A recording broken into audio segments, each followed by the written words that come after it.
the tip of the spear is very shiny, and I love that we have the CrossFit Games athletes within our ecosystem as this shining example. And I love that people have come to our beginners class and then gone to the CrossFit Games. But it's a disservice to the entire ecosystem to discount the fact that the largest group of misfits on earth are Team Misfit affiliates and Misfit Gym. That is the biggest group of misfits. It's not Hatchet, it's not MFT, it is our affiliates.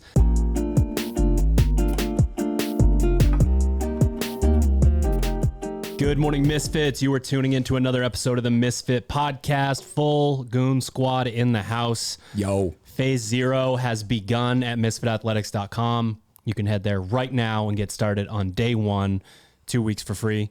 It's also the eve of the CrossFit Games. We are in the future. We are currently in this room and in Madison right now. Teens and Masters get started tomorrow if you're listening to this podcast on Monday. So we got a lot going on. If you are an affiliate, coach, owner, member that is tuning into this podcast to listen to us talk about some baseline testing and phase 1 for your affiliate, we'll get there. But we're going to hit you with a little entertainment first, as usual. Snack chat. Go. Oh, boy. Oh, man. So this morning I had to making chicken, like pulled chicken for dinner to go. You had to making chicken? I'm making it, right? Okay. So Noelle's like, yeah, definitely have all the ingredients. I'm like, all right. She's still asleep because she's been up, her baby's and teething and whatnot. What are the so ingredients for pulled chicken? Well, no, it's like what? Chicken and pulling. So chicken thighs, typically we get one of those like seasoning packets, and then you have to add a few other things. So she's like, yeah, we definitely have everything on there. We had 2 packets, now we only have 1 because Benji ate one yesterday, so that went great. That's my wet lab whip it mix. But so I get up this morning. You say wet lab? My lab whippet mix. He's like 47 pounds. Hey, whatever level you're at right now, I'm from 1 to Sherb. I'm all fired up because Jenna's got me talking about the Barbie movie with my wife. So slow down. Stressful morning. A lot to unpack. Hunter, I'm going to tag you in if he doesn't come down. No, I'm going to leave. In a second. I'm leaving. So anyways, getting ready to make the pulled chicken. Got the packet. Have most of the ingredients. And I'm like, all right. I don't have an onion. I don't have like chilies. I don't have. Did you just say you had most of the ingredients? No, she said that. She said this. She's like, okay, you have all these things. So now it's 7 a.m. I'm scrambling. I found this in my basement an old box of like bone broth. I found fire roasted chilies that are. It had expiration was in the future still. Stuff wasn't that old. Basement broth. Some basement delicious. Broth, some chilies, some tomato paste. Scrounged up an onion, found some sauce, some spices, mixed it in with that packet. It'll be a interesting thing whether or not I actually have pulled chicken when I get home tonight or not, and whether it tastes good or not. But this is current. Yeah, this is like in the Instant Pot right now. Process. It's either going to be delicious or horrible. That's the only 2 ways it goes. So I'm hoping for delicious, but I wouldn't be surprised if it was horrible. Fuck. Man, I don't really. I've been very lazy on the cooking front lately. Fried rice has still been a pretty big constant. Yeah, I've got. I had it like 3 or 4 nights a week last week, and ironically, right before we started this podcast, Seamus just tagged me in Discord regarding fried rice. That was very condescending. Very. What he tell said us more about your skills. I didn't see it. Well, he just wanted to know whether it was day-old rice. He said, regarding fried rice not crisping, did you use leftover rice or was the rice fresh? I don't think fucking peasant. I don't think that's a stupid question. It's not a stupid question, but he wants to know whether you know what the fuck you're doing or not. Yeah. That's what he wants. Here. I never do. All right, smart asses, all of you. The correct way to do that is to use day-old fried rice. Not only do I do that, but I'll make the fried rice in advance. I will put it on a baking sheet. I'll let it cool in the pot. I'll then put it on a baking sheet, spread it out. You're making fried rice and then making it a day old? Hey, all right, smart ass. I knew what he meant. Shut the fuck up. Fry it first. Listen to goddamn story time. Okay, so put it on a baking sheet so that it spreads out and make sure like the grains are separated well enough. Then refrigerate this for either the day, if I do it the morning of for the day, or the night before. And you can do a trick that they do sometimes. They do a freezer if it's short term. Yeah, I thought about that. I don't have the real estate for the fried rice. Stack those grains in your freezer, kid. And then once it's dried out sufficiently, I'll kind of mix it up again, so it's very much the individual grains, and then I just put it in like a container so I can use part of it. The first couple times I did it, I think it was like a night of sort of thing. So I made the rice, tried to let it cool as much as I could, but then put it in the pan or put it in the wok. So that was likely the reason I didn't get super good crisping. I also realized that you don't necessarily get a lot of color on the fried rice just because it's not like, doesn't turn like brown, like a brown kind of color. Like it doesn't look like it's necessarily crisped or fried.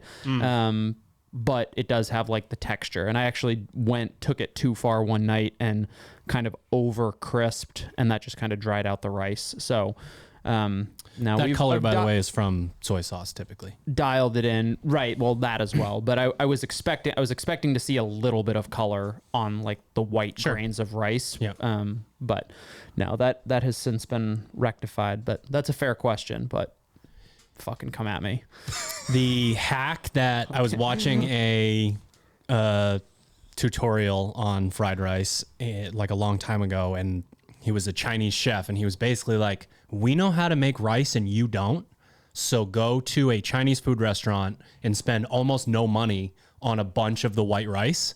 And then if he's like coming home from work, he'll do that. He'll spread it out over the cookie sheet. And he's like, it's just better. He's like, and like, I can teach you how to make rice, but for some reason you still can't. Like basically just thing. The only thing I haven't experimented with is I've used jasmine rice and I've used basmati rice. And I've read a few different places, like should use like a short grain rice or like, I don't know if which one. Most of the recipes though that I look at, they're trying to make it fluffy, not crispy. They're like, what everyone loves about the like quote unquote fast food fried rice is the like fluffy like me. I like texture the crunch of and it. the chew.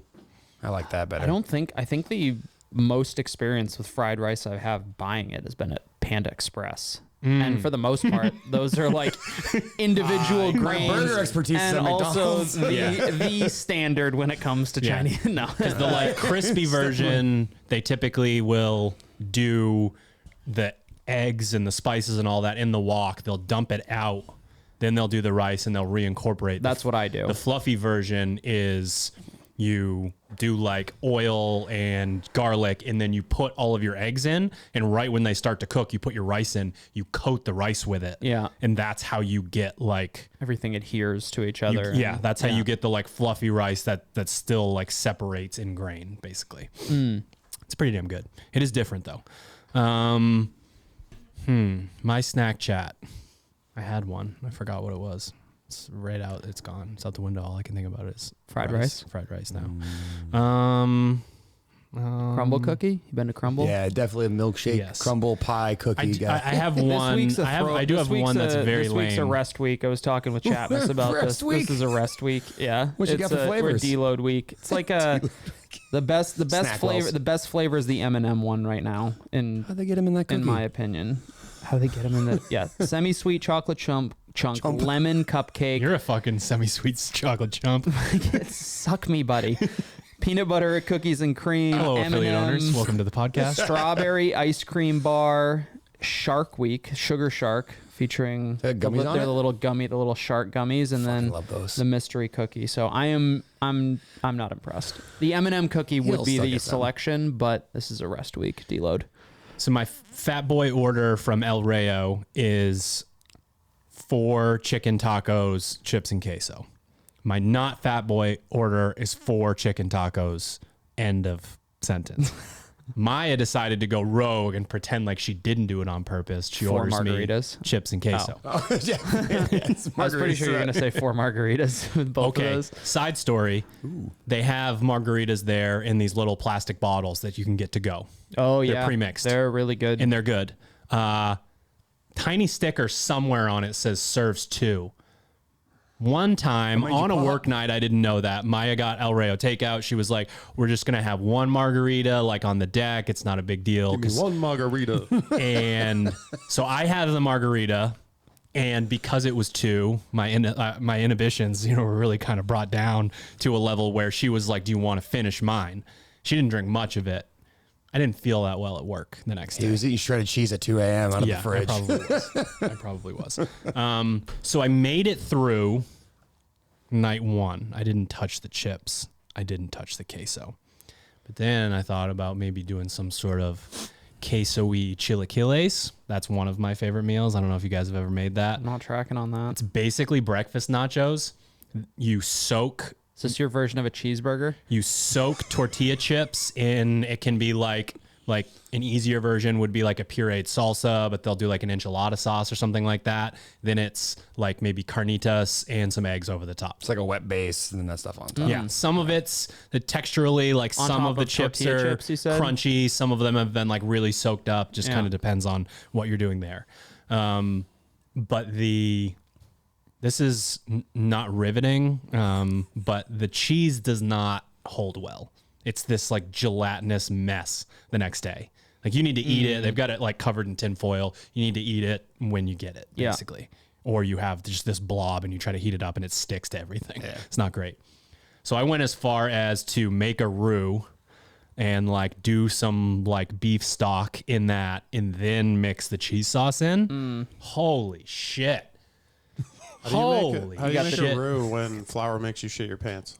Gluten-free flour. Just, okay. They make like a 1-to-1. It works exactly the same. Yeah. So. That holy shit just reminded me of the Always Sunny episode with Roxanne and the crack grower. Jacket fits that case. So. Holy shit. That was great. That does sound pretty It went fucking from good. I could microwave this and lose 90% to the walls of the thing it came in. Or it was one of those times where like I had a slower morning on like a Saturday or a Sunday, a couple cups of coffee, and I was like, I'm going to eat all of my calories today at 11:15 a.m. That's a good day. Yeah, that's dangerous because it never stops at 11:15. Of course it did. Okay, moving on. We got some questions from the old Discord. We are going to try to be fast, but we probably won't be. Nah. From the Seamus. What do you think keeps people in the game? Sherb's been doing it for near 15 years, and I'm sure that a lot of people he started with and looked up to quit the sport. But he put it out there that he wanted to make age group semifinals and win for it. I've seen a ton of people with the once stated competitive aspirations drop out and do the I'm just going to powerlift, Oli, kettlebell stuff, animal movements. That's intriguing. I know what he means. I know exactly what he means. Like bear crawls? Yeah, like bear crawls, lizard crawls. We have a guy over in Wyndham that comes from Specializes outside, in animal movements? outside the CrossFit world. Does he wear a costume to the gym? Yes, cosplay at our gym every day at 3 p.m. Animal No, but movements. Paul does it. Does that same thing. He I likes prefer to hold those not to have movements. an explanation. No, okay, right, fine. Yeah. Move on. What do you think the recipe is to keep people trying to improve at CrossFit over time and not get defeated and quit? Sure, this was kind of addressed or sent to you, so we can start there. Yeah, my opinion on this is Hopefully that what a hunter just did wasn't on camera. That was terrifying. What did he just do? He pulled his shorts up to check scratching, and see guys. what was going on in there. Pleats in the I pants.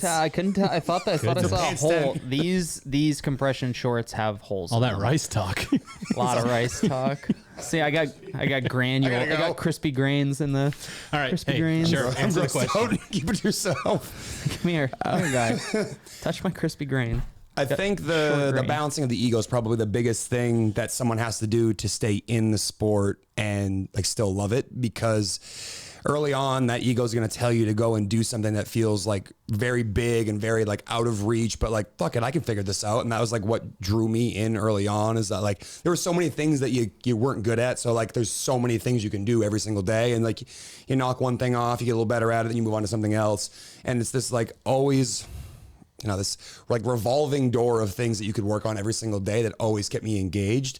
And obviously at a certain point was training at a much higher level than I am now, but basically said like that ego that I had when I was beginning that like told me I could try and do these things still exists, but knowing how to balance that and not getting so obsessed with like the day in and day out competing of training, which I think is the biggest reason why people stop doing CrossFit at this like competitive level, is that they can't wrap their minds around the fact that they have to be better than people at certain times of the year, which in their mind means I have to be better than these people all the time at everything, every single day. And for a lot of people, the weight of that becomes a battle with their own identity. And as soon as they don't have a good day or a streak of some bad days, they just can't keep themselves in it. And rather than like go through that discomfort of like self-worth attached to your performance every single day, that's what sort of drives them, out of it. And the reason why I decided to make that a goal last year is that for, I don't know, from 2010 until like 2016, 17, when regionals were still a thing before they kind of shut that all down, there were still plenty of people out there who did CrossFit, not as their full-time gig, but as a hobby. And they were willing to like go out there and say, I'm going to go try to qualify for this thing. And it still felt accessible for a lot of people. And then all of a sudden it started getting more and more professionalized. So less and less people tried. And more people were like, that's just for them. That's just for them. And, we're scared to put a goal out there. So I was hoping that other people would do the same thing. Like, it's scary and it's vulnerable to go put out a big goal. Like, I want to qualify for something, but like, I think one of the reasons why a lot of people don't achieve more is they're not brave enough to go and say these things. So I was trying to essentially set the tone for myself and for others to potentially look at and be like, all right, if I set a goal and I fail, that doesn't mean I'm a failure. It means I didn't achieve it this year. And there's other things that could be addressed or worked on for the following year. So like, I had a lot of fun training last year for that season. Realized there's still a huge gap, and obviously the timing of my second born didn't line up perfectly with trying to advance in the season. But at the same time, I really enjoyed having a dedicated season of like focused work, and I was excited to see where my fitness was. And I got a chance to do one of the workouts. I was pretty happy with how that went, and then life happened. But I just think knowing how to use your ego as your ally instead of being an adversary with that is a huge part of what can keep you in the sport long term. I think a lot of people could stand to have life throw them a wrench like that to realize that it was still worth it. You need examples in your life that the work was still worth it anyways. So like, you don't regret doing the work that you did last year, did you? I think a lot of people don't get the outcome that they want. And then they're like, why the fuck did I do that? And it's like, when you get older, you really start to realize the benefits that you get from doing basically anything that's like thoughtful. It's weird too, because like going in the circumstance, like leading up to the Open, knowing that the Open really didn't matter for what I was trying to qualify for the season. I was just trying to make sure I performed really well and had some good habits. Like, there was still the anxiety I had 9 years ago when I was really trying to do this as like the only thing I had on my agenda was like trying to qualify as far as I could in the sport. And I think for a lot of people, like that anxiety creates this apprehension, like this is a bad thing. I feel a weird way about this, so this means I shouldn't do this. It's like, nah, like you should seek out a little bit of adversity in your life and a little bit of difficulty. So I kind of, while at the same time felt very anxious all of the time or surrounding all of the events of quarterfinals and the Open, I sort of, now looking back on it, like that I put myself in that situation because I know I'll be stronger for it if I put myself up against it. Like learning to deal with that anxiety and learning to just like go through that and realizing there's not that much on the other side of it helps you realize that when you are having these moments of like panic leading up to something, that like if you like focus on what you can do, you can get through those things. And when you come on the other side of it, you realize it wasn't as big a deal as you thought it was beforehand. It's the relief that we all feel after we do an open workout, and then we can like move on from it. I know you and I talk about this a lot, like leading up to an open workout. It's like, I'm in we got to go do this thing. And we both do it. And I can see an instant like uptick in our mood because it's like that thing is like in our rear view. And now we know what it is. And while we might not be happy if one of us lost to the other person in that open workout, we both are like, all right, that was cool. Like we went through that, and now it's not like weighing over us anymore. And it takes a decent amount of reps of that to like get through it. I would say I'm still an anxious person leading up to an event like that, but it's nowhere near as bad as it used to be because I intentionally seek it out, a couple of times a year. My answer is regarding the competitive side of things. I think that especially now I think it depends on the reason you get into the sport, whether if you're someone who's new and comes into the CrossFit space and immediately jumps into the competing thing, I think you're, you know what, I'm going to backtrack here. I think the reason is that athletes who embark on the competitive journey are either not told what exactly they're going to have to do to achieve the highest level of competition. And if they knew, I don't know if they would or wouldn't start the journey, but I think the bottom line is that people either think it's easier than it is, or they have an unrealistic expectation of the timeline, the time horizon that is required to get to a high level of competing. And I think that that just eventually wears on people. And there isn't that kind of mindset of just because I didn't necessarily achieve my goal this year, where it's like, if you have one thing to look forward to all year long and it doesn't pan out the way that you thought it would,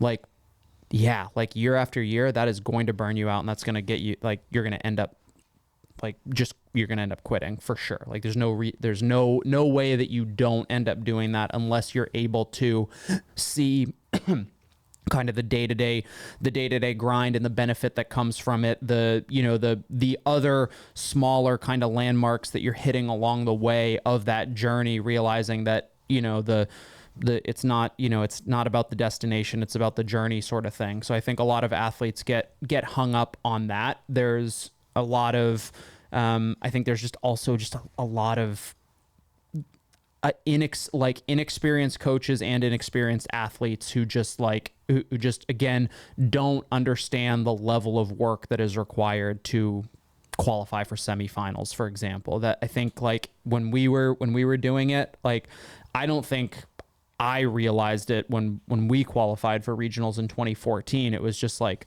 I'm doing as much as I can, and the sport is young enough and I'm like athletic enough, and also the time, XYZ, all the timing worked out that, afforded me the opportunity to compete at that level. I will never compete at that level again, at least like the equivalent, at a semifinal, but I'm still making like personal progress and stuff. And while I don't know if I'm net fitter than 2014, I am certainly not that much less fit. And in a lot of ways, I'm definitely fitter. For me, not being as concerned about the competitive side of things, I think that there has to be a willingness. Like I adopted CrossFit as like hey, this is how I think I'm going to exercise for the rest of my life. And the competition side of things was secondary, even though there was a short period of time where that was the primary thing, but I always knew that was going to be like, this is how I'm going to exercise probably for the rest of my life. And I'm lucky enough to enjoy exercising. I know that's not the case for a lot of the general population. And I'll also say that I go through a lot of phases where like, the last fucking thing I want to do is a CrossFit workout. And I'm like, I don't want to do this. Like motivation is low, and depending on other things that are happening in my life, that might last for a week, that might last for a month. But I know that I've done this for a long enough period of time that like going a year or two without seeing a PR isn't necessarily indicative of regression or a lack of progress. It's just like, that's just kind of the nature of how it goes. Like when you've been involved in something for so long, there are fewer milestones to hit. You also there are fewer probably remaining milestones. Without ever knowing it, you probably PR like 25% of every workout that you do. You express a higher level of fitness, 1 to 2 days a week. Sure. But those are very challenging to measure. Yeah, it's difficult to measure. I think that's another element of it, as athletes don't know how to measure progress in the sport of fitness. Phase zero? It's really fucking hard. Yeah, right. Phase zero is the way to do it. But aside from seeing things like, did I do better in this open workout? Did I hit a PR on this 1 rep max? Like the obvious things where we can see progress only account for 5% of total progress that could theoretically be seen. And that's discouraging to athletes as well. I think that beginner mindset you have when everything's new and fresh and everything feels like a PR is very exciting and encouraging. And as you get further and further into the sport, you sort of lose sight of like how valuable it is to have those things be a first or do something new for the first time in a long time. So like, when Jenna was visiting for games prep, one of the things she wanted to work on was a front roll to support, because that might be one of the things they throw at the CrossFit games. And I remember vividly being at our old location on Warren Avenue and like spending a fucking Thursday afternoon rest day just messing around on rings for 60 to 90 minutes. And like, when that type of player, that type of like attitude towards training is sort of lost, you sort of get too fixated on like my open performance or my semifinal performance or like this season, and less about like what can I actually control and what can I do. And when I went on vacation recently, they had a main site workout that had like L-sits in it, and it was like, the version of L-sit you choose, you should be able to hold for at least 30 seconds unbroken the first time. I'm like, there isn't a version of an L-sit that I've ever done that I can hold for 30 seconds that looks like an L-sit. So I was like, I'll do this workout. And I quickly found out like I have this tremendous gap in my fitness. So what I've been doing the last few weeks, I've been mixing L-sits into my training a little bit more, because I know if I'm not good at something, that's going to do more for my fitness than things I'm already good at. And I think people lose sight of that because they get to a certain stage in CrossFit and they're like, yeah, that's my rear view. I don't do that anymore. And it's like, no, you should do more of that. And you might find a love for CrossFit and a love for the style of training that maybe you sort of lost as you became an aspiring competitor. I think there's a little bit of a segue from what Hunter said, that there are a lot of examples in sports of first-time champions where they basically don't know what the fuck just happened. Yeah. They're like, they see photos of themselves and they're like, I don't remember that. I don't know what happened. And then as they try to build back from essentially only using their relentless nature as the fuel to get to the top, they come back around and that fire doesn't burn in the same way after that. And they have to refigure out, like, what is a realistic way to achieve my goals? Like, now that I've checked that box off, like, do I want to do it again and experience it and know what that was actually like? And I think most athletes have a really hard time holding the ideas of that relentless nature and like being emotionally intelligent, like inside of the same person, because those things seem to compete with one another. And we see a lot of athletes with the relentless nature that burn out because there isn't really anything holding that up once they, do certain things, or once someone tells them that what they were doing wasn't good enough. And then we see people on the other side who become more emotionally intelligent and maybe lose their edge a little bit. And like, in a lot of instances, good for them. Like their life is maybe better, but there are these shining examples of people who understand both sides of things and can be a little bit nicer to themselves, can be a little bit more realistic, and still be a fucking psycho on the other side. Yeah. Those are like the people that you see sort of disappear for a year or so. Like I think about it in terms of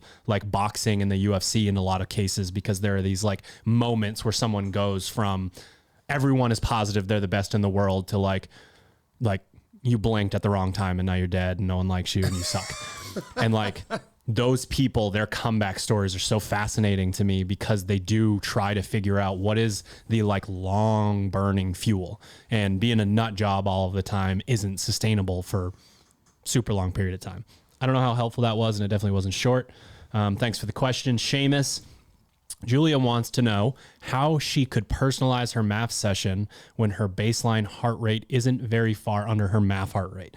There's a longer version of this question you can check out in Discord, but essentially her resting heart rate is very high, and her max heart rate is also very high. So she's wondering if she does 180 minus her age, if that is actually her zone 2.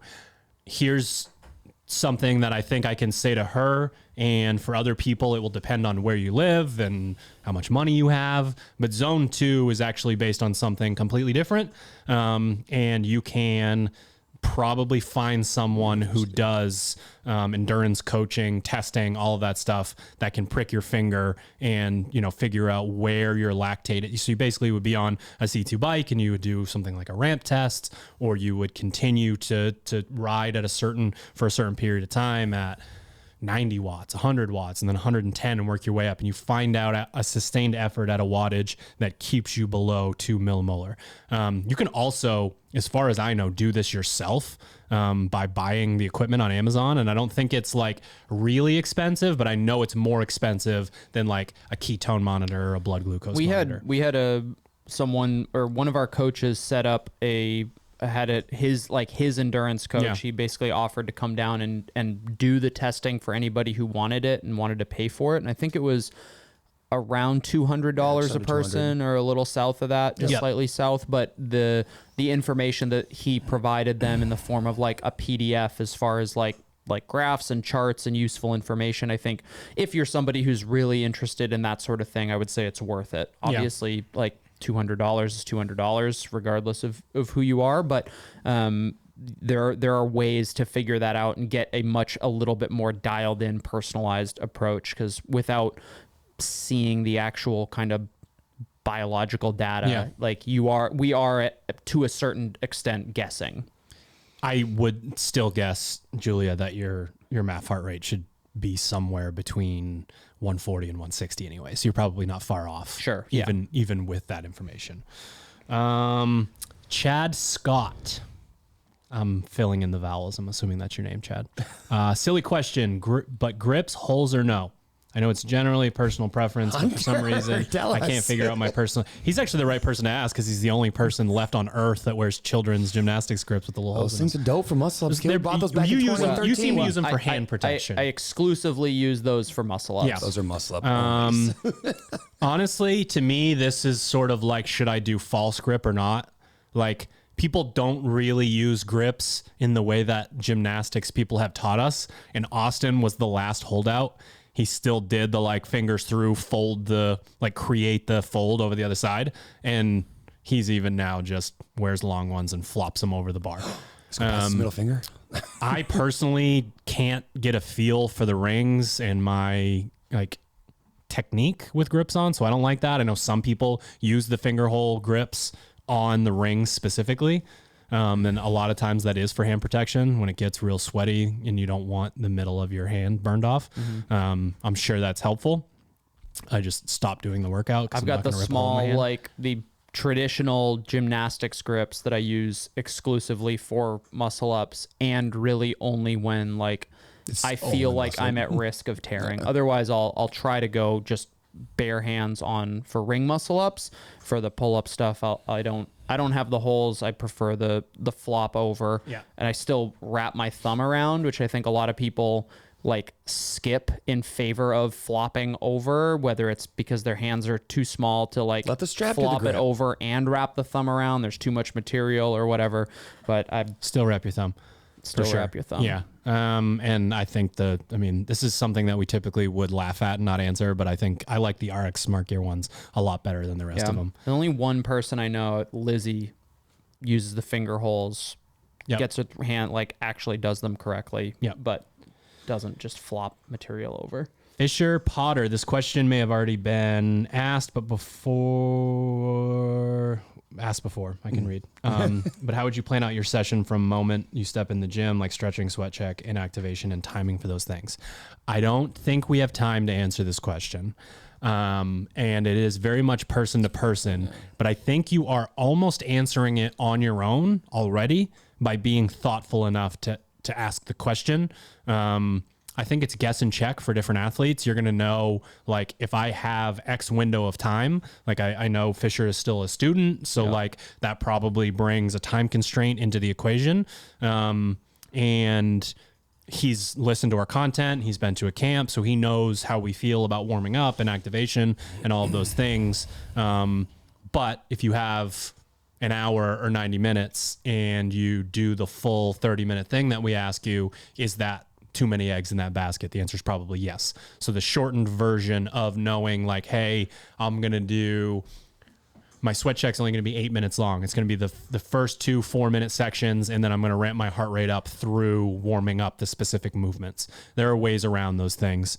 So I would just say continue to write those things out with an actual schedule for yourself, see what works, see when you feel better, and go from there. I think if someone came to me, I'd ask them like 46 questions to help them develop this. So it's kind of challenging to answer.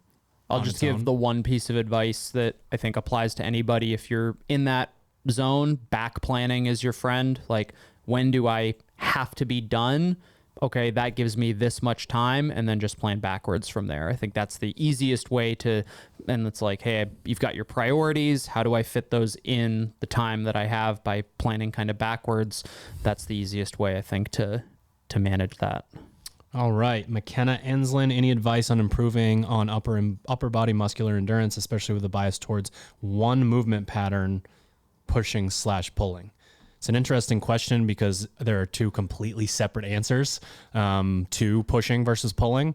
When it comes to improving upper body pushing endurance, you can get away with pretty high volume. Honestly, because of the lack of muscle. Like, if you're asking this question, there's a pretty good chance. Like, Caroline would be on the opposite end. I typically, if we have a higher rep session, tell her to focus on skill and call it when she starts to feel that. Because if she uses her full capacity there and then has vested chest to bar the next day, her arms don't work. Yeah. And that's an issue. But typically when someone's asking this question, you can get away with a decent amount of volume. That volume needs to be preceded by understanding how to use your connective tissue to press, to get yourself into really good positions and force yourself to maintain that technique as you get better. We see a lot of athletes figure out how to sort of circumvent that, and in a handstand push-up, sort of lean back, go banana back, get further away from the wall when they're kipping, go really sort of out and around. And when you jack up your heart rate and fuck with your midline or your upper body or your lower body, those things really just fall apart. So you really need to understand the technique of those things, and then you can have a decent amount of volume. When it comes to pulling gymnastics, this is front of mind based on some programming. So there's a workout. It actually might be day one of phase one for games athletes, and it's EMOM 20 minutes, 3 muscle ups. And it's like, okay, like what am I supposed to do with my other 19 minutes and 59 seconds? Like why am I doing this? They're doing this so that we can get their body used to 60 muscle ups of volume in a very manageable situation where they aren't about to rip their hands, where they are focusing on technique. So I think there is progressive overload is really important when it comes to pulling, and you have to start somewhere that's like very doable so that when you catch back up to your actual capacity, you've got a little bit of velocity and your body can actually handle the volume. Like when I talk to remote coaches about this, I explain it as a ramp for a bike where you're going to jump. And a lot of programmers will put their athlete at the end of the jump, teetering on the edge, and let them fall off and splat. And then other coaches realize that they're not even going to start at the beginning of the jump. They're going to have enough runway so that when they get to the jump, they can then go up and then fly past their capacity. Those are things that really need to happen in a lot of instances and don't get taken into consideration. And I think pulling gymnastics is one of sort of the shining examples of that. If it fucks your training up for the rest of the week, if it fucks your technique up while you're doing it, it's just not going to help you. So I think you can get away with biasing pulling gymnastics twice a week. You can work on different things. If you are, I know McKenna is a semifinals athlete. If you are more of an open quarterfinals athlete, I actually like putting someone on the same movement both days in the week. Like we're going to take 6, 8, 10, 12 weeks to work on your muscle ups. If you are more highly skilled, I think you can get away with muscle up Tuesdays and chest to bar Fridays or something like that. Yeah, the only thing I'd add is, for the upper body pressing stuff, like I've worked with enough athletes now that like you need to make sure you do it regularly. Like I tell, George was working on these, for example, and it was like, all right, 3 days a week, you're going to do an EMOM at the end of your session. That's like 10 minutes of starting at like 2 strict handstand pushups.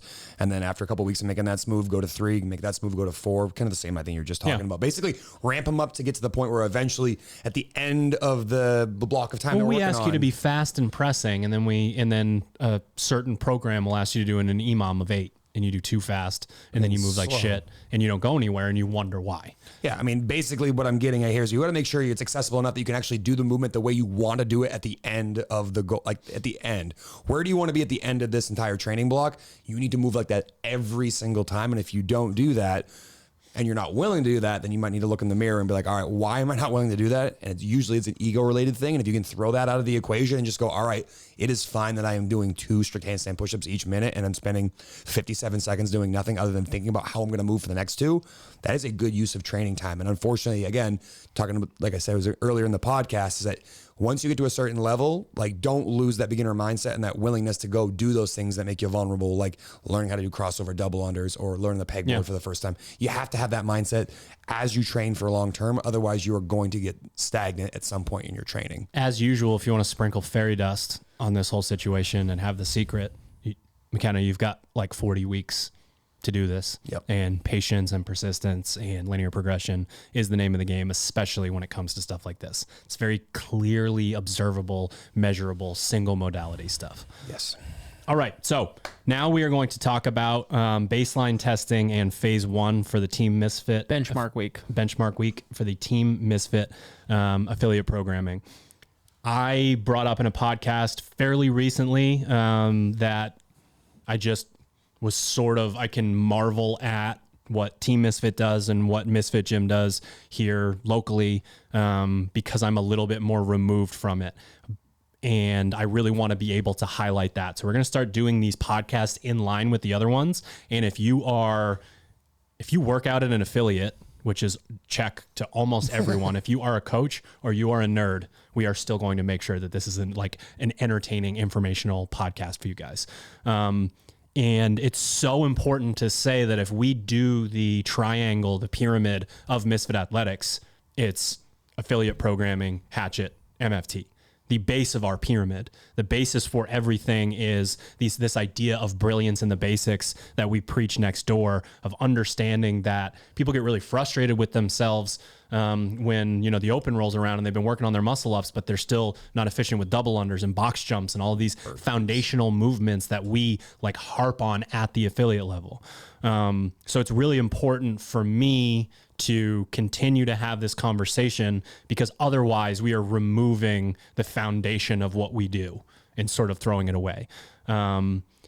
Before we get into phase 1, tell me a little bit about benchmark week. I mean, I understand the concept of it. Yeah. Well, full disclosure, we wanted to make sure that our 7-week phases, which will begin with phase 1, kind of bring us to the open with timing in mind. So we're also at the tail end of now a 16-week phase, the longest we may have ever actually done at the affiliate, 16 weeks. And having that 1 week gap, I think is nice for athletes to kind of just be like, let's have some fun. Yep. We have some benchmark workouts that we haven't tested in a long time, sometimes ever. And it's just like, hey, it's a week where this is the one thing in class. If you're an athlete who really enjoys the progression, you were in the gym 4 to 5 times a week for that full baseline 16-week phase, there's a little bit of a reprieve here as far as it's just one training piece for day for the week with some fun benchmark workouts.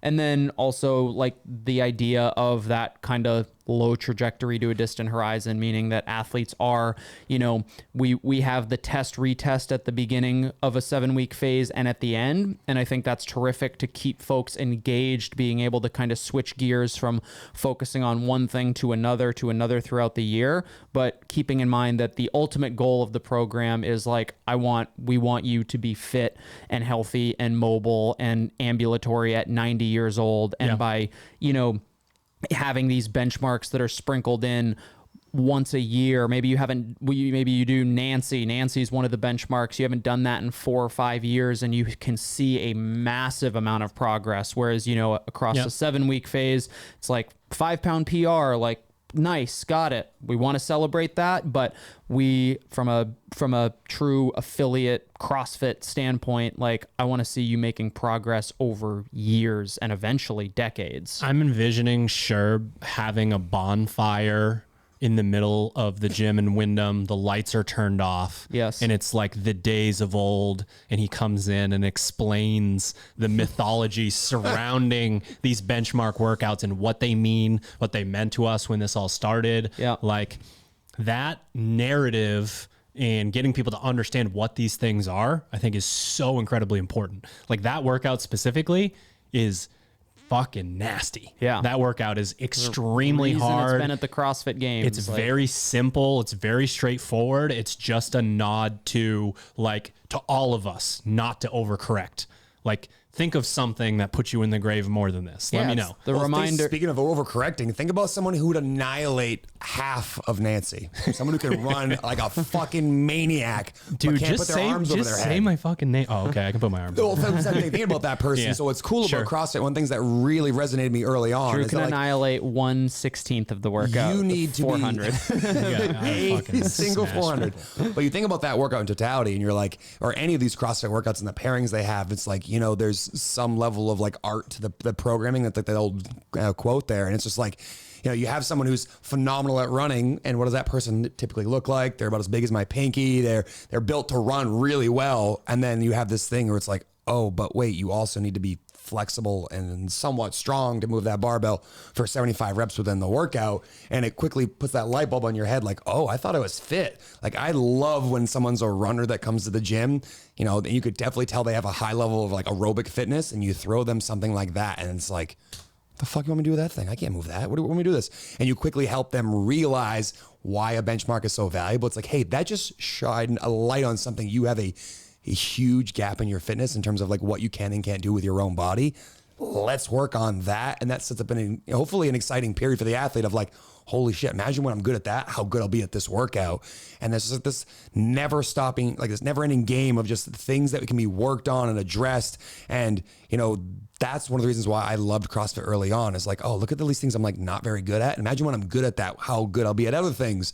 And like thinking more for like the sports specific stuff of like playing football. But then it was just like thinking about the average person and how much healthier they could be if they can stabilize. Like, what does it say about their shoulders if they can stabilize 95 pounds and work through 75 squats while also running at a good clip? How healthy is that person? What's the likelihood that person needs to go see a doctor because they slipped and fell and put their arm down in the winter and didn't dislocate their shoulder? Now their shoulders are strong enough to support their body weight. So, I love to take these benchmarks and try to help people understand the context of them outside in their real life. And for a lot of people, that starts to make the connection about like why this type of training is so valuable and what we can do every single day with this, and why something like testing a benchmark is so valuable for an affiliate owner and an affiliate coach, is it lets you kind of see what your population's at and hopefully help you steer in the direction that makes the most sense for making them better. So kid's fired. Talking about affiliate, you can tell. Where's the He's bonfire? fired up. Benchmark week. This kid's got an aura. Bonfire.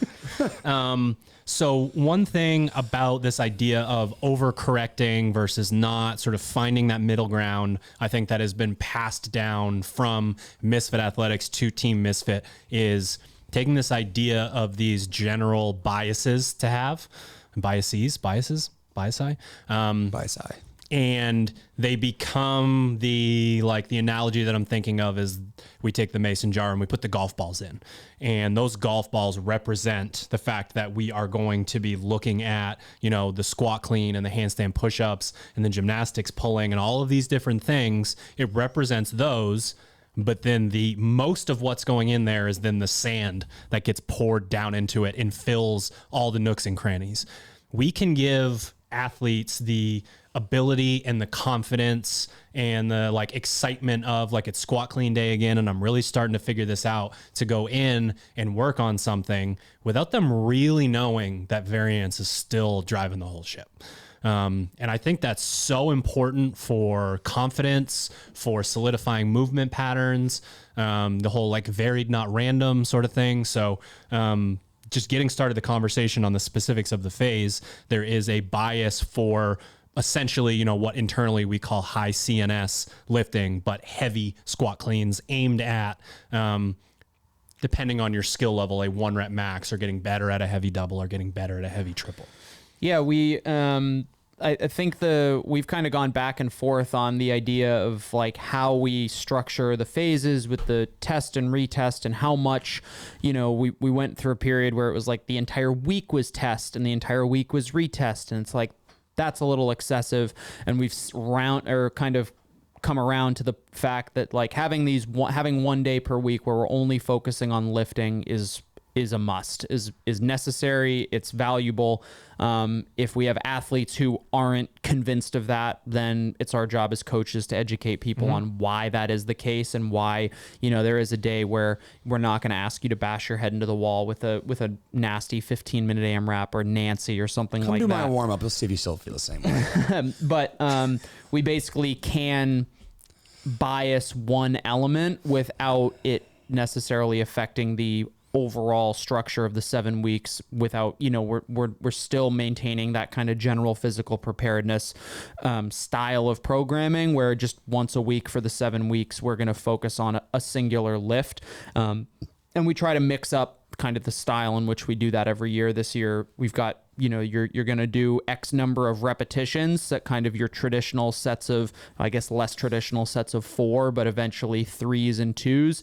And then to finish off the session, you'll always end with the opportunity to build to a heavy single for the day, not a 1 rep max, but basically making sure that the first time athletes don't readdress a very heavy bar is at the end of the phase. I think there's cost and benefit to that, right? If we're trying to really get an athlete better at the lift, and then we indicate we want them to go heavy, there's obviously there's going to be a kind of gap between, phenomenal mechanics and intensity, and we want to try to bridge that. But I think having something to focus on within that phase just gives athletes something a little bit to latch on to kind of over the course of, again, we want people doing this for forever, right? But forever of just the occasional once a year, once every 2 years hitting these benchmarks, I think that we can do better. I think, and we can do better, and we can still maintain kind of the integrity and the original intent of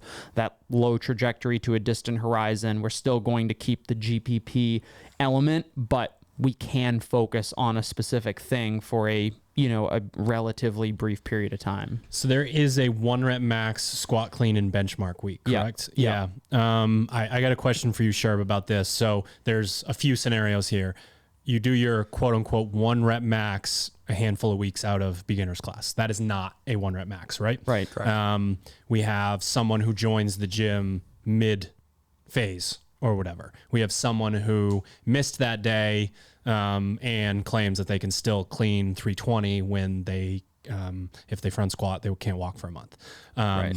So how, as a coach, if you're coaching another coach, how are you navigating this within a class? Because obviously class atmosphere can be challenging to know these things, to pick them out, to say, hey, you need to be using this percentage as like a rough guide. For you, I saw you had good technique with your 1 rep max, like 75%. Do you want me to address each one of those individually, or more like how I'm going to balance all that in one class? Yeah, exactly. I think it's about how someone could think about it globally, because in the moment it is a bit more rapid fire and not theoretical. Yeah, I mean, what I'm going to do right off the bat, I'm going to have that person who just came out of beginner's class potentially join a group of other people who are in that same space. Maybe they're 3 months in, 6 months in, who are going to be lifting similar weights that can basically allow that person to observe, then practice, observe, and practice. This is something I do all the time. Is I'm going to take someone who's brand new out of beginner's class and be like, you see those two over there? They're going to be using about the same weight. I want you to not only lift with them, but I want you to watch them as they go, because not everybody just watches me do 3 reps at the beginning of class and then goes, all right, I can figure it out for the rest of the time. Like,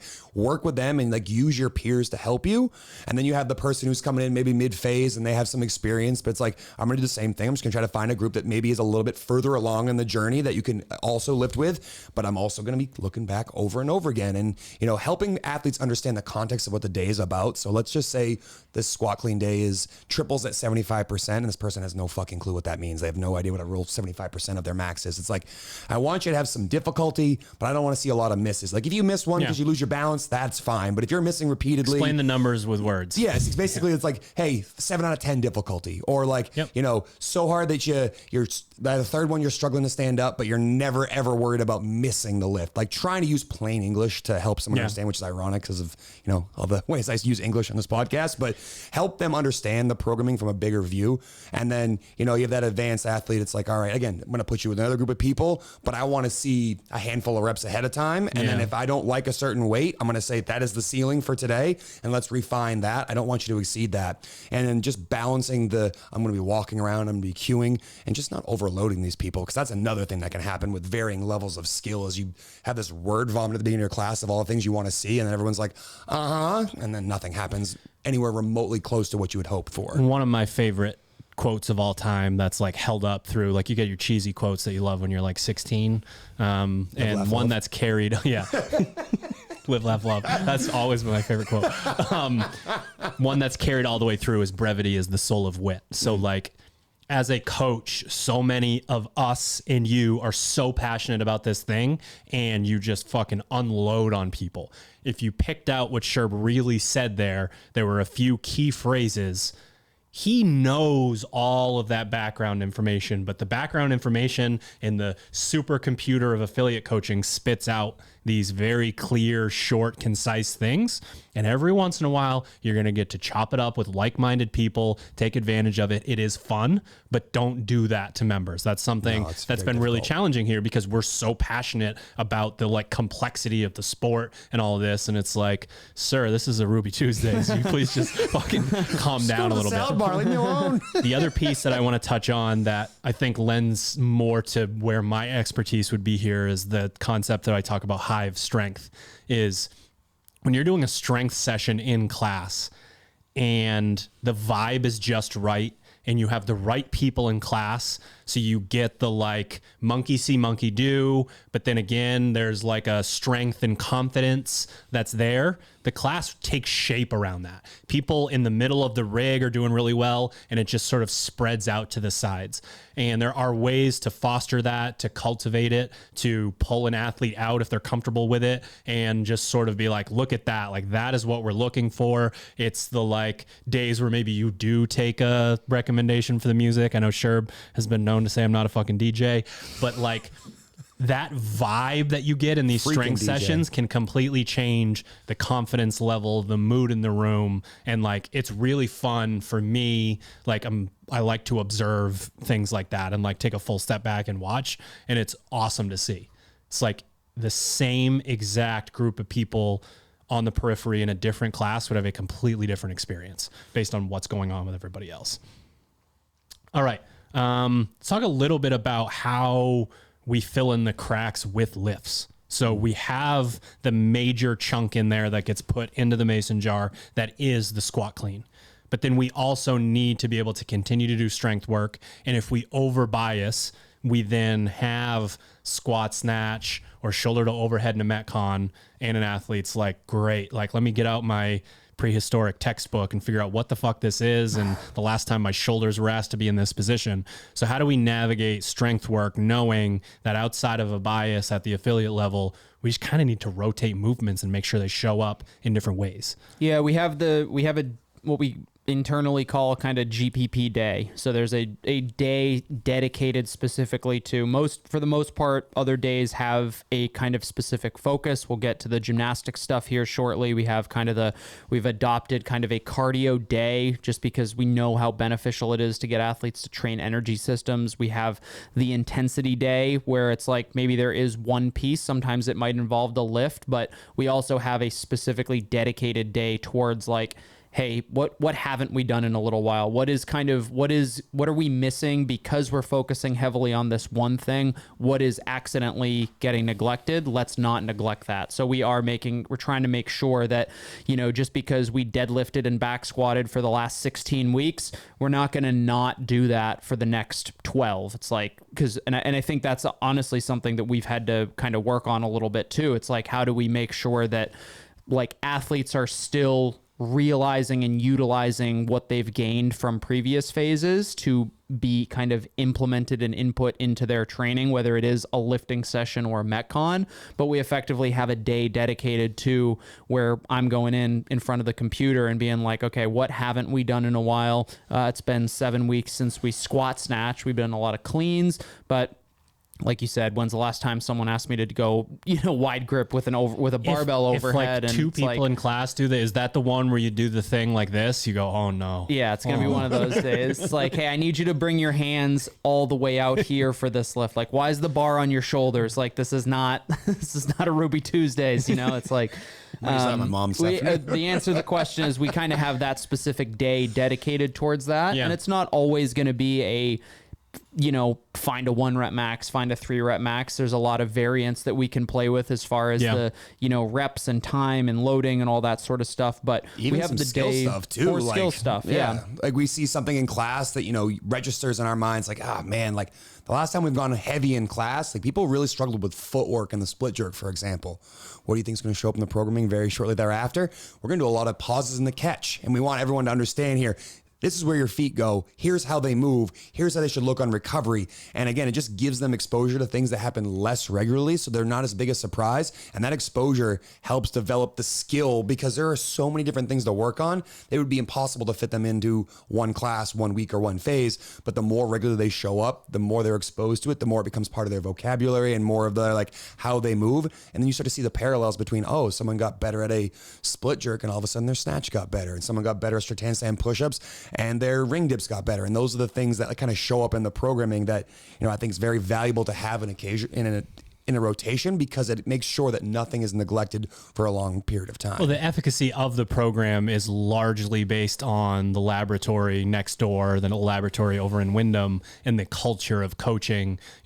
I love the like couple paragraph long message from a coach that taught 5 or 6 a.m. when I wake up in the morning. That's like, we did this and I saw this, we did this and I saw that. And it doesn't always have to be, rainbows and butterflies. It can be like, this was actually a struggle for us. Like, how are we going to look into this? And there's a level of humility that, sort of comes into play when you have to do that.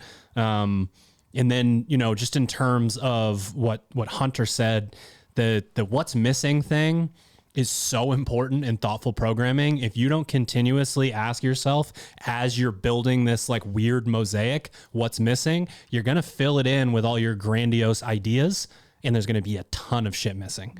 So like, exactly. So as you're going through, you're continuing to ask that question, and it becomes more fun than like feeling like you do need to do too much with these things, because that's how and from our personal experience, how you are overcorrecting. When you have too many pieces of the puzzle that you're saying have to be in the puzzle is a kind of a weird one because we want the pieces to fit. But if you're trying to fit, if you do a mosaic and it's supposed to be your face and it's all just red tiles, it's exactly. Sure. It's not great. There you go. Get better example. But yeah, we need to make sure if we're doing too much, if we're trying to force too many things, like there have to be things that are going to be missing, and you can blame that on the fact that there's so many goddamn movements in CrossFit. But it's a lot, Greg. A lot of that's unbelievable. But God damn it, fucking dildo. There's so many things that if you're saying we have to do this, we have to do that, and we have to do this, it doesn't leave enough space for us to do the other things, which are realistically more important. We need it's not a feature of the program, it's a glitch. Yeah, exactly. When there's have two, to back up. Yeah, exactly. And conversely, if we have one or two things that we can focus on, that's when that becomes the feature, not the bug, where it's like, we have the ability to focus on these one or two things over the course of 7 weeks, but we're going to do so in a way that is not at the expense of everything else. Gymnastics, bar pull, and handstand push-up. Yeah. That is the bias for the gymnastics. A nice classic. We don't get the opportunity to smack you over the head with 49 pieces like MFT athletes. Yeah. So combining a lot of these things in the way that was just done with like the deadlift and the bench press, things like that, coming in and looking at, how do we attack both of these things at the same time? I think is much more appropriate at the affiliate level and works a lot better. I think the way that we did this, this current phase, the baseline phase, we've had kind of the gymnastics focus of push-ups and pull-ups in kind of vertical and horizontal planes, and both of those have happened on the same day. And I think I think that's appropriate. I think when it comes to once we start introducing the skills, and something else hopefully we'll notice is that we went from heavy back squatting and deadlifting to squat clean. So now it's like, let's realize your strength pulling off the floor. Let's realize your squat strength. We did the same thing with the gymnastics, where it's like, okay, we've forced you to do this strict for a while. For athletes who have the capacity to introduce kipping and more advanced, the handstand push-ups, wall-facing handstand push-ups, bar muscle-ups, we've kind of established a base there. But the way that we do this now is that we'll have 1 day per week where the focus will be one of those movements. So either the pressing, and then and that'll be kind of on its own. That'll be a gymnastics skill session where we say, hey, it's the equivalent of a lift, but for your gymnastics. Later on that week or earlier that week, whichever, the other thing. So let's say, for example, we do some skill-based handstand push-up work. you're going to see a pull-up, a chest-to-bar pull-up, or a bar muscle-up of some sort in a conditioning piece later on that week. So you're getting, one lives in skill, one lives in the conditioning, and the following week that switches. So it's our way of trying to make sure that we're not addressing too much, and we're not addressing them in isolation, because ultimately we want you to be able to express those two, those styles of movements when you're breathing hard in actual conditioning settings. But we're able to introduce those movements weekly without it taking away from the rest of the program. And there are like two core philosophies that we kind of just went through there, whether people recognize it or not. But it's like, one, our programming is going to have skill work, and our affiliate programming will always have skill based in it. We're going to be doing muscle ups, we're going to be doing handstand push-ups. We're not going to shy away from wall walks, pistols, any of those things, because I really believe that's part of what makes a CrossFit program great, is not what are we working avoiding towards? Things. Not avoiding things. And again, I understand why someone might not want to do that. And it's less things to teach. It's less risk exposure. Like, I understand that, but like, I really think one of the things that separates okay coaches from good coaches and good coaches from great coaches is they can work with a full span of a class and be able to help every single person there, regardless of where they are in their fitness, find a version of that movement that they can do for themselves. So I like the fact that that's one of the things we really believe in here, is that we're going to make sure those things are always taken care of. And then, not to skip over this, but like, the 16 weeks is really important for us, because people come to us with aspirations of doing the cool movements. They want the muscle ups, they want the bar muscle ups, the handstand walking. And it's like, let's fix your push-ups first. Let's make sure that movement's safe, because again, going back to like the low trajectory to distant horizon, we want to make sure we set you up for long-term success here. The foundational movements need to be in check so that we have the muscle tissue, the connective tissue, the skill development before we throw you into the wild and say body awareness, how you figure out how to do this movement. And I think that's a really important thing that, a lot of times strict pull-ups and push-ups are like accessory, or I'll say that for, May 25th when it's Murph again, but like aren't something that are readily trained throughout the year. And it's something that we wanted to make a feature of this time of year, because so many athletes, again, we're coming off the competitive season, or right now we're in the hay of it. But like, people see the open, they see quarterfinals, and like, I really wish I had that muscle up that could have propelled me to the next tier. And it's like, let's go back and fix your ring dips. Let's go back and fix how you hold your body shapes in a push-up. And those same athletes that really double down and focus on those things are the same ones that come around next year.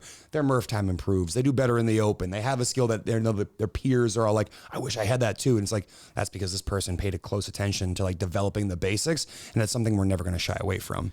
I also like the strategy from just the standpoint of shoulders can be an issue at the affiliate level, especially with kipping.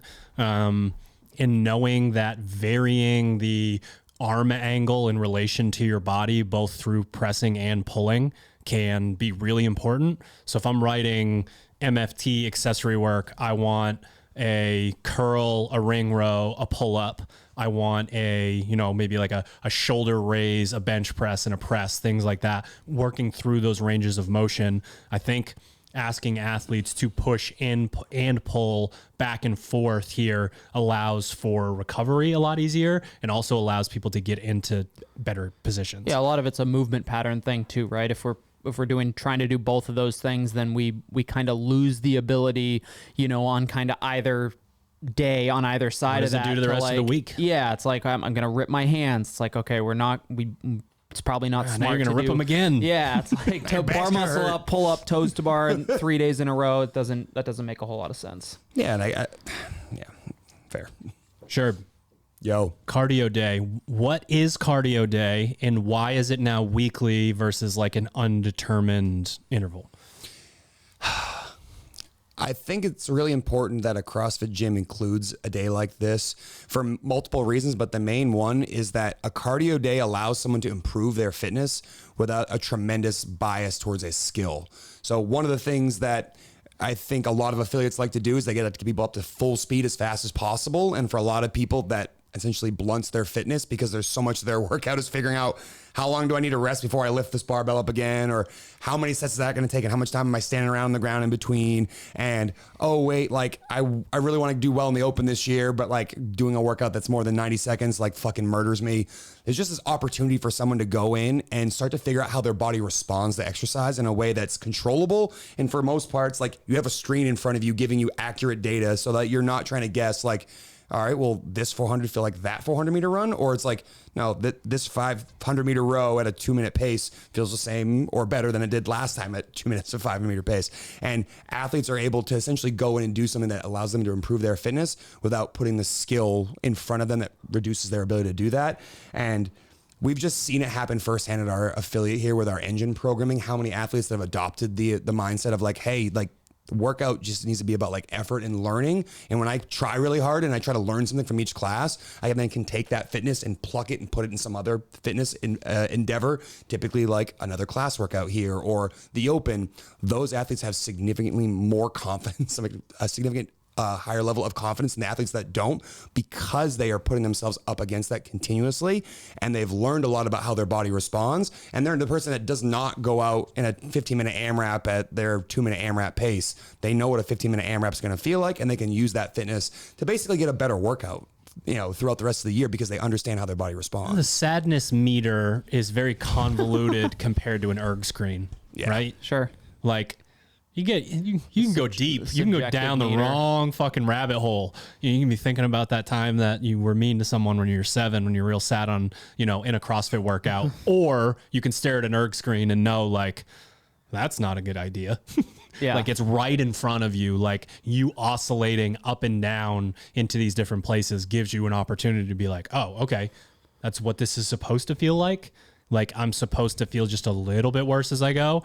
Shouldn't feel like I got the old 1-2 combo to the head like 3 seconds into the workout. And another valuable part about this too is that, like, you know, we'll hear this often, not necessarily only in Discord, but from other people. It's like, how do you get someone to show up for 4x800 meter run day? And it's like, we help explain to our members the value in this programming, like why you would want to do this. And then we create an environment that is fun and engaging. And all of our coaches are all like excited to deliver that class. And that creates a culture within our facility that people are like, yeah, like, would I want to go just do 4x800 by myself? Probably not. But because I'm doing it with other people and the power of like the community brings me along, I'm going to push harder. I'm more likely to show up. I bring my friends along. We all get fitter together. And then all of a sudden it's just like this culture at our gym where now everyone's excited for running day, where, you know, if you look at CrossFit MF 2010, 2011, 2012, maybe that's not a thing because it just wasn't a culture that was in the gym.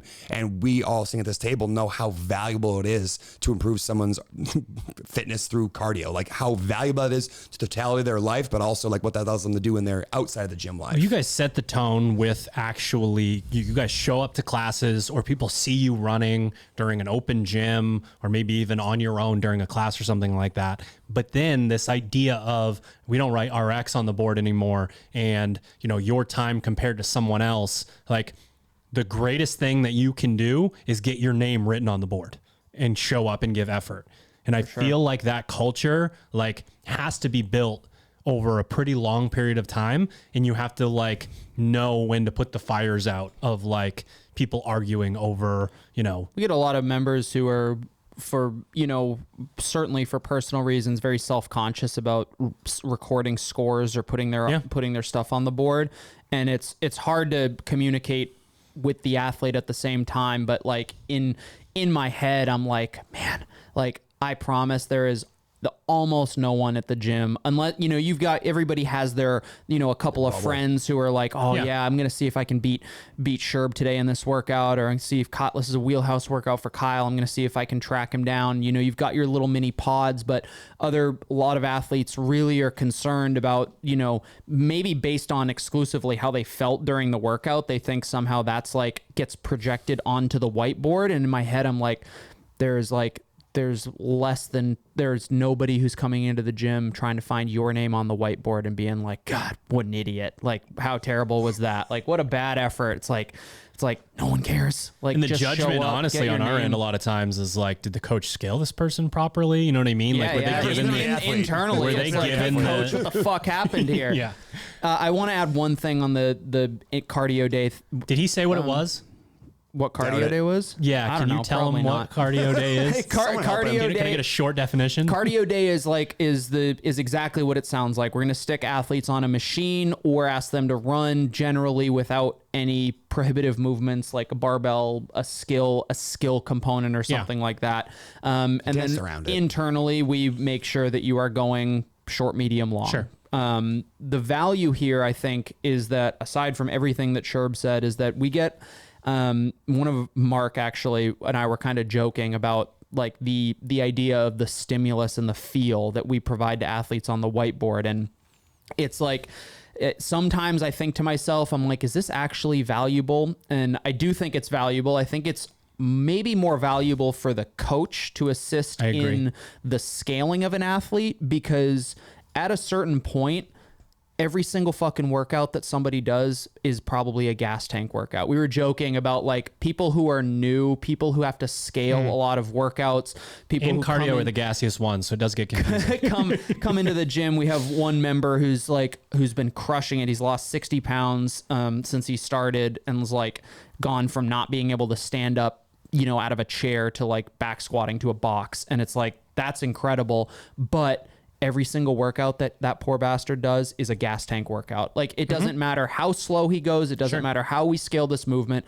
That poor bastard is going to feel like he does Fran every day until his fitness, is in such a place that he can. Now I'm seeing a slider from gas to cardio. That's like your journey in CrossFit. Yeah, it is. Well, I think it is, right? It's the fitter you get, the more you are able to realize and kind of get the stimulus. The less fit you are, the more it's just like, it's dictated for you. It's dictated for you like that. And it's great. It's still beneficial. Like, you're still getting the fitness, but with machines, we can really tell an athlete, like, you can actually experience kind of gears that we talk about. We can actually communicate to an athlete, like, I want you to go very slow, and here's the number that's going to tell you that you're going slow. If we tell someone to go slow during a burpee overhead squat assault bike workout, it's like, that shit's subjective.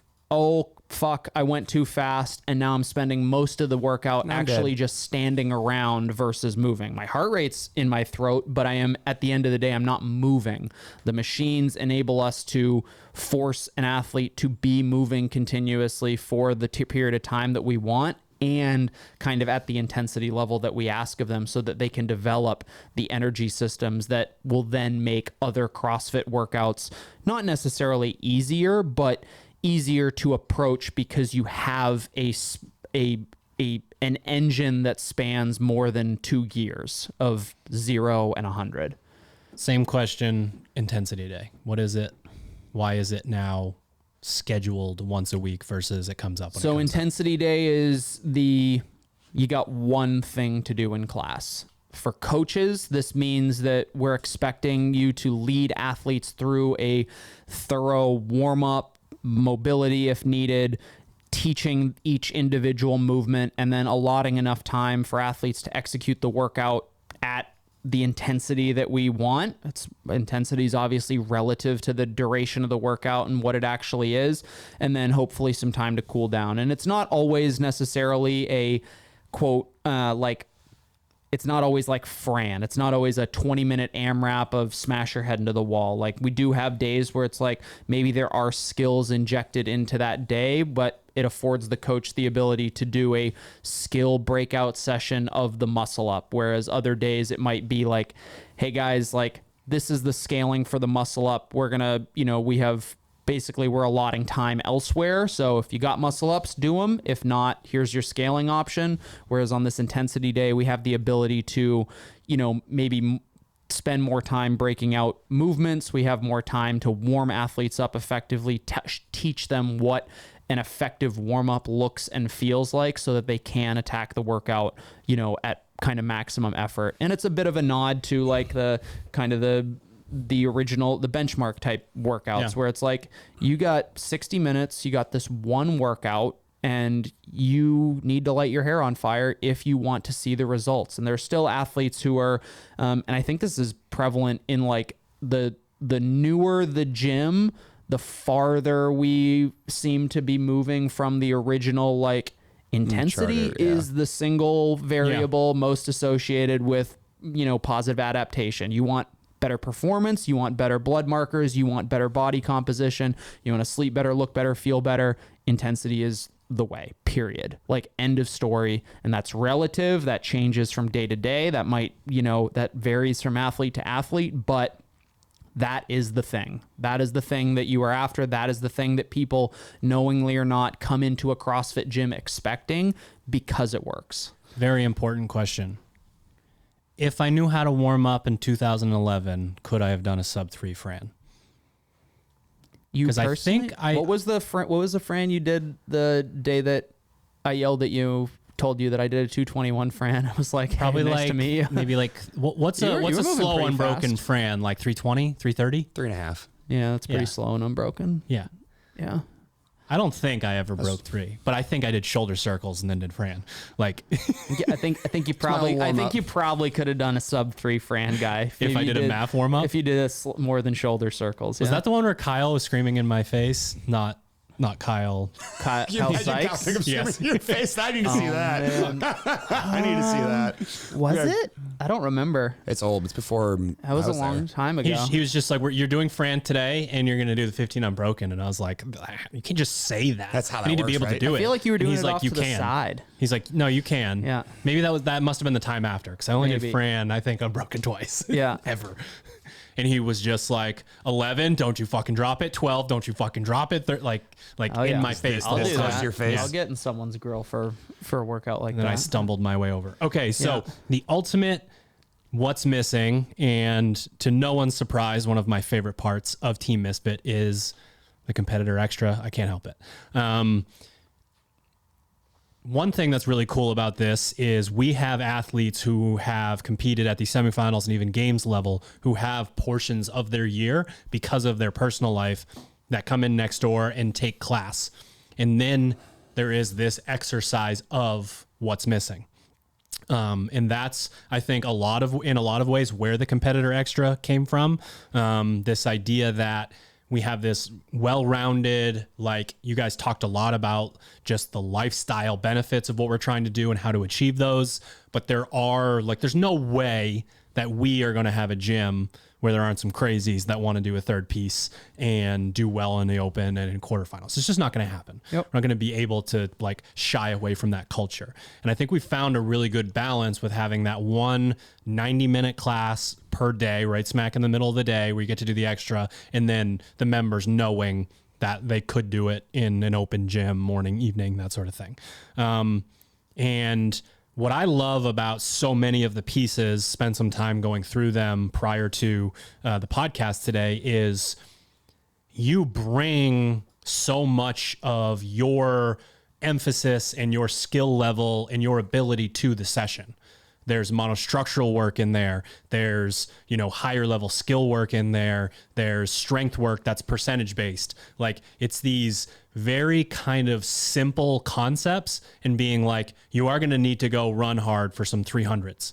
But like, it's a beautiful workout for like someone who's 3 months in and someone who's trying to win the CrossFit Games, right? So a lot of the competitor extras bring that element of like, Austin could take class and then just do the competitor extra or a slightly beefed up version because he's an outlier games athlete level person. But that concept is why we send so many people to quarterfinals at our gym, essentially by accident. Like a lot of them did not intend for that to happen. They like the extra piece. They like coming in at that time of day, and it just sort of happens by accident. The structure of the competitor extra has been really important to us because years ago when we had basically the gym and the website and they felt like very separate from one another, like this is a gym and this is a competitor website, there's not a lot of crossover there, is that there'd be people who are in the gym who see what we do on the website and want to get closer to that It's like you guys work really hard on this. Why are we not doing that? Yeah, and they want to know, like, how come I'm not doing these things? And one of the things we do as coaches is like, all right, because this thing over here there's a pretty big gap between where you currently are and where you want to be. Can we help you do that in a way that's structured and makes sense with everything else that you're doing without fracturing the community? Because I think that's one of the biggest plights for an affiliate is that they probably have this thing where it's like, oh, we'd love to foster a more competitive environment, but we find that every time we start doing a competitive thing, we alienate a third of the membership and all of a sudden our gym gets smaller and our bills are more expensive because we can't afford our rent, can't afford these things. So it's how do we create an environment where the community is cohesive and we give people the opportunity to potentially do one more thing, because we see that as probably all they need for most of them to like really move the needle in their fitness with what they have for a lifestyle and what they can commit to. And that to me is one of the main reasons why this thing became part of the programming, is that we want to give people who want a little bit more structure in that so they can do it in a way that's done intelligently and they're not left to guess for themselves, because there are, I don't even know how many different programs there are now, 1,000, and you could easily pick and choose, but they aren't paying attention or communicating with one another. So you might be doing something that's going to ruin your ability to good intensity on Wednesday and Thursday because you killed yourself on Tuesday. Like, when that happens, you have to really know everything that's going around it, or there's no hope for you to have a cohesive program that makes a lot of sense without creating some sort of interference, while also potentially fracturing the community within your gym, which you work so hard to develop day in and day out. Hunter, you're an affiliate coach at a gym that does not have a 90-minute class, but you want to foster this culture. So much of the devil is in the details that you guys provide with the coach's notes. If everyone's doing all of this stuff in open gym, and again, you are the coach that's there that's really trying to foster this community, how do you deliver this information in open gym? Is it a whiteboard off to the side? Is it you just make sure you're coaching open gym? Like, it's not sustainable to be texting the 9 competitors how to do tomorrow's extra. Like, how do you do that? I think you could theoretically publish the coach's notes to the athletes. You could tell them exactly what I'm or Sherb or Kyle, whoever wrote the piece, is telling the coach, so that you can, if it is whether it's, an athlete does it at home, they go to a track and do it or something like that, or, it is just open gym where the coach isn't necessarily actively on the floor. I think you could provide the same notes. You could do the whiteboard thing that you said. That's a great idea. Just kind of off to the side, call it something different. Even the term competitor, for some reason gets a finisher. I typically write extra credit on people's sheets when I use Team Misfit for remote coaching. Extra credit's a great way to do that, and just say I think even something brief is just here's the piece. Here are notes, because obviously the notes that we write are broad. We have our own community in mind, because that's how it kind of works. But we are thinking what if somebody at a gym is doing this, what does their demographic look like? That sort of thing. So I think there is a level of kind of responsibility as far as just looking at the piece and making sure that it is appropriate for your demographic. We have we do kind of go by the program for the best, scale for the rest sort of idea at our gym. But I'm also pretty confident we could stretch that all the way to, a semifinals level. And we do, as far as the best, while still being accessible to kind of the majority of the population. So I think if you have, it might just be as simple as reading the coach's notes yourself and being able to answer questions that athletes might have. If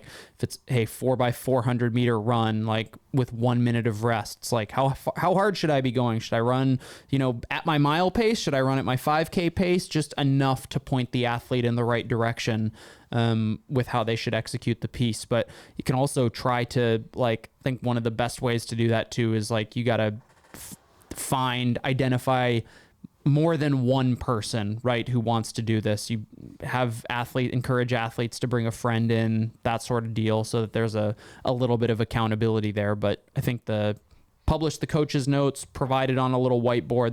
Those are both really easy solutions to give the athlete what they need to do that if it's not part of a class. I have a prompt for final thoughts. What are you most excited about from a coaching standpoint in phase 1? I love Intensity Day. That is by far my favorite class to coach, because of what we talked about in the podcast already. Yeah. You have this opportunity. You have a captive audience for 60 minutes. You know how valuable the workout is they're about to do. Yeah. And you get to nerd out and not feel like you're just working against this timeline, that timeline, this thing has to go next. I got to do what's next. You're able to actually be like, all right, here's the plan I have for the day. Here's what I think are the salient points that I really want to try to communicate to my class, whether that's pacing, how you break things up, how you should move, how you should transition. I like to nerd out in the details of a workout and then try to figure out like what is the most valuable thing for me to give to my class, because what I think is valuable and what they might think is valuable could be very different. And if I think something's very different from what they think, how do I get them to understand what I am trying to tell them is also going to get them close to what they were hoping to get from class.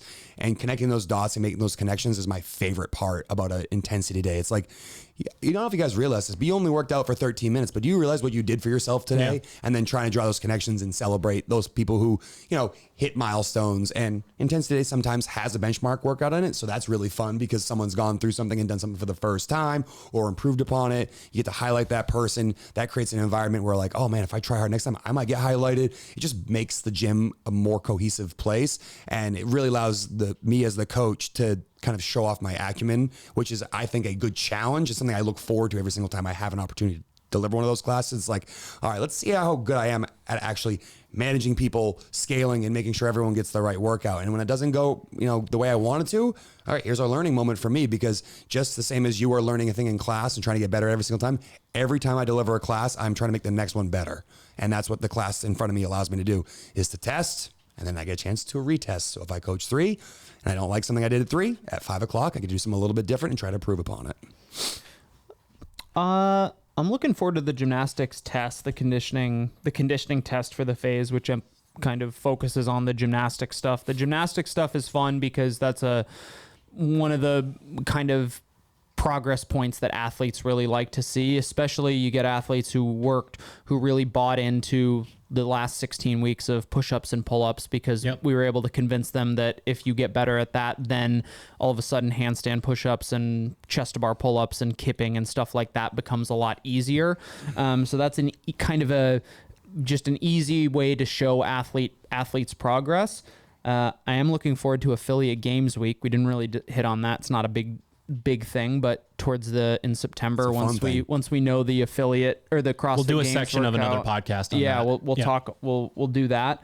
But honestly, I'm looking forward to getting back to like the 7-week phase. I think where I'm, like many athletes, we're coming down to the end of that 16-week block. That's a long time for athletes to focus on a couple of things. So I'm looking forward to athletes hopefully taking the stuff that they learned and got better at in that phase, and then are able to, pull it into phase 1. And that's how we kind of write the year. It's like each phase does build upon each other in a certain, in a certain respect. So I'm looking forward to seeing athletes kind of get after it that way. Head to teammisfit.com as soon as possible. The benchmark week begins on Monday, August 7th, and phase 1 begins on Monday, August 14th. The tip of the spear is very shiny, and I love that we have the CrossFit Games athletes within our ecosystem as this shining example. And I love that people have come to our beginners class and then gone to the CrossFit Games. But it's a disservice to the entire ecosystem to discount the fact that the largest group of misfits on earth are Team Misfit affiliates and Misfit Gym. That is the biggest group of misfits. It's not Hatchet, it's not MFT, it is our affiliates. And the base of that pyramid, if we remove that, then we don't have, again, the foundations and the basics and the way that people sort of properly come up through the ranks within this. So I hope you guys enjoyed the episode, just from the standpoint of maybe understanding that most people see us as this thing, but we've actually been coaching at an affiliate level for a combined 4 or 5 decades. And it's something that we're really passionate about. It's something that we put a ton of work into. And we get a lot more recognition for the other stuff, but we should get more recognition for this stuff, I believe. Just honestly, because of what happens within the personal lives in changing thousands of lives instead of hundreds or dozens. Yeah. We get to see the ground pounders put in the work every day across the street. I think that's the core of the message, right? That's like you said, the foundation. teammisfit.com. Get signed up as soon as possible. Like I said, it's not the kind of thing where you can hop on to a new program, sign up on Sunday night. It's going to be a lot better for your affiliate and your coaches and your staff to wrap their minds around. The month of August is available already. So sooner you sign up, you can see that get ahead of it, make sure your coaches are familiar and comfortable with it, and then pitter patter. Thank you for tuning into another episode of the Misfit podcast. I'd say we'll see you next week. I don't know if that's true. It gets Bring the pretty. roadcaster. We're bringing the roadcaster. It gets pretty hectic. What you should do though is keep your eye on our social media, our YouTube, all that good stuff. The content surrounding the CrossFit Games is always fun to take a peek at. Yeah, we'll see you sometime. Thanks.